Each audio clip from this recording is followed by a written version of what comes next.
Mga boss, ang video natin ngayon ay tungkol doon sa katanungan ni Boss Red na sinasabi niya o tinatanong niya na kung mayroon bang standard na kapal ang pagtutubog. So yun ang ating sasagutin ngayon mga boss.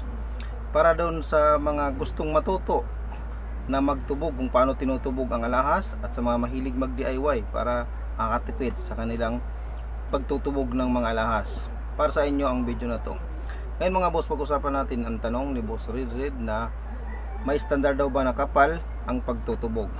Mga boss, ang sagot dyan mga boss, kung sa pagtutubog mga boss ng yellow gold, wala pong masasabi natin na standard talaga na kulay or kapal sa pagtutubog. Kung magtutubog kayo mga boss, na pag nilublob nyo yan sa durado or doon sa tubugan ng yellow gold, pagkasawsaw nyo yung mga boss, magbibilang lang kayo ng mga 2 to 3 seconds ay pupwede na po yan. Kailan naman po tinutubog ang isang alahas para po humabol or makulayan yung ibang part ng alahas na mayroong mga hinang, kasi yung part na may mga hinang mga boss ay mas light ang kulay compared doon sa kulay ng gold.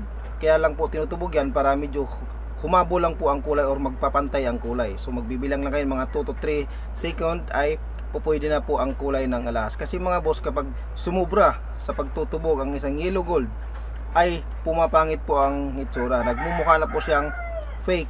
Kaya dapat kapag nilublob or pagka kumulo na yan mga boss, pagka nilublob nyo doon sa solusyon 2 to 3 second ay pupwede na yan. At saka sa paglublob nyo mga boss, dapat inaalog-alog nyo, tinutubog nyo doon sa dorado or sa yellow gold solution, dapat inaalog-alog nyo. At punta naman tayo mga boss doon sa white gold.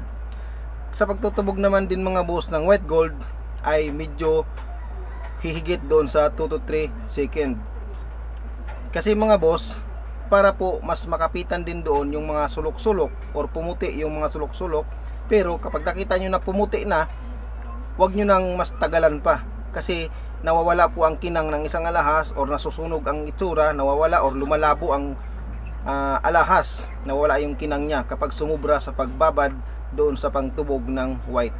So yun po ang dapat gawin nyo mga boss doon sa gustong matuto na magtubog. Kapag yellow gold, pagkalublob nyo, dapat inalog-alog nyo, tapos 2 to 3 second ay po pwede na yan, para lang magkaroon lang ng kulay or pumantay ang mga kulay. Kapag white gold, dapat hihigit o sabihin natin na mga 10 second po pwede na siya. Kung makita nyo na pumuti na lahat, po pwede na ang ganun mga boss. Huwag nyo na lang susobrahan kasi papangit ang itsura kapag nasobra sa kulay. Kaya wala po talagang tamang standard talaga ng kulay. Talagang tansyahan lang yan mga boss. Kung makita nyo na nagkakakulay na, ay okay na siya. So sa mga hindi pa nakasubscribe dito sa channel ko, ang anyayahan ko kayong mag-subscribe, click the notification bell para lagi kayong updated sa aking gagawing mga video. Dahil dito sa channel ko ng Usapang Alahas, pwede kayo magtanong at sasagutin ko po ang inyong mga katanungan. Maraming salamat sa inyong panonood.